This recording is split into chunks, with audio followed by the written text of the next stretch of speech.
Hey, I'm Alex and I paint tiny things. This video is about washes, shades, recess shades, and maybe even a bit on speed paints. Basically, when you have any base coat or colour on your Mini, you can use a wash or a shade paint to fill the recesses. Almost always they're darker than the colour you're using, and they're a super thinned kind of paint so that you can get pigment where the paint builds up and very little pigment on the flatter, rounder surfaces.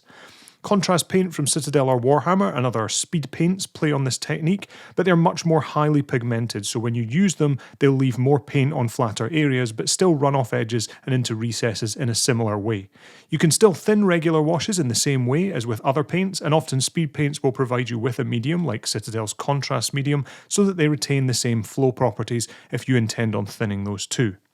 Washing is often about using more paint and making broad strokes, but you'll very quickly get the idea, and this technique is a very popular one for giving your paint jobs more contrast.